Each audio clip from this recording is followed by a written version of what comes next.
Hi. This is Next book on the favorites list is Paper Towns. That's not all. Hi. So I'm thinking I'm going to make this a thing. And by this I mean my book-loving incarnation and my movie-loving incarnation coming together to discuss general aspects of storytelling. You know, the videos where I make the paradox-defying decision to put on a hat and stand in front of the bookshelf background.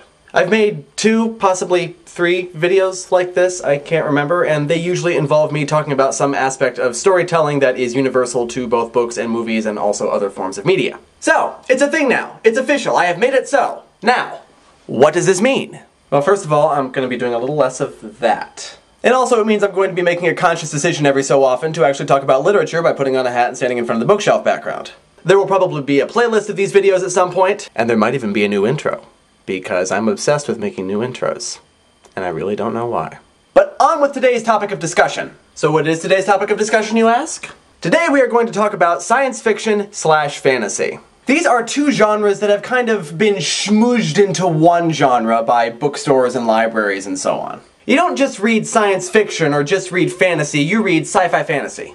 Now, to a certain extent, it does kind of make sense for these 2 genres to be put together, because they both deal with what we, at this time, perceive to be impossible. And there are quite a few books that kind of blur the boundaries, or even just eliminate the boundaries between sci-fi and fantasy. But despite the fact that the 2 genres are often put together, and despite the fact that the 2 genres are actually pretty similar, there are some pretty big differences between them. Science fiction, as its name implies, involves science. In other words, those elements of science fiction that we, at this time, perceive to be impossible are still grounded in scientific fact, or scientific theory. And so these stories are going to deal with things like extraterrestrials, which we've never seen and never encountered and never found any evidence of, but there's a pretty good possibility that they're out there. They'll deal with future technology and upgrades in technology and what technology is going to look like 10, 20, 50 years from now. Or they'll deal with the evolution of our society and where our society is going to be 10, 20, 50 years from now. So it's all based in fact, all based in things that we know to be true, or at least we're pretty sure we know to be true. So science fiction isn't so much dealing in the impossible as it's dealing in speculation. Fantasy? A little bit of a different story. Fantasy really does deal with things that are impossible, like magic or mythical beings and so on. Okay, let's not say impossible, let's not destroy the hopes and dreams of all those still hoping to get into Hogwarts. I don't mean impossible, I mean things that have been imagined by other people. Fantasy, there are really no rules. You don't have to be grounded in scientific fact or theory or any kind of fact and theory. You can just make things up as you go along. The rules in fantasy are those that either you make up or that you take from someone else who made them up.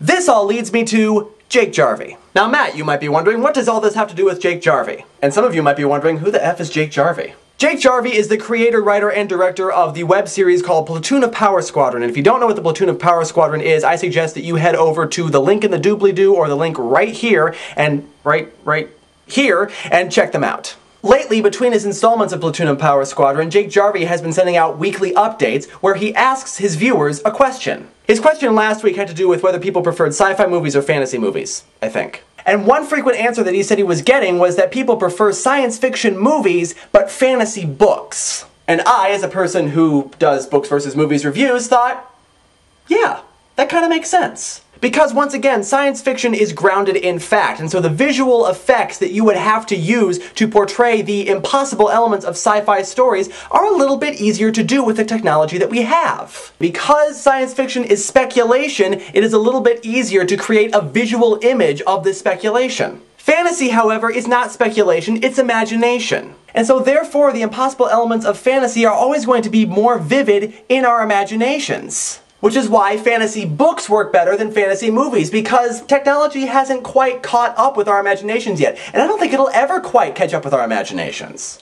It'll always get really close, but our imaginations are limitless, and technology is not limitless. So what are your thoughts on this? Regardless of whether you actually like sci-fi fantasy or not, I realize that this video was kind of exclusive to people that like it, I'm sorry about that. But regardless, what do you think about everything that I just said? And that's all I have for you today. There will be a new favorite books review on Thursday, and I will see you then. Ta-ta! I have no idea why I was so hyperactive in this video. I really don't. I guess I'm just so excited to have a new thing on this channel.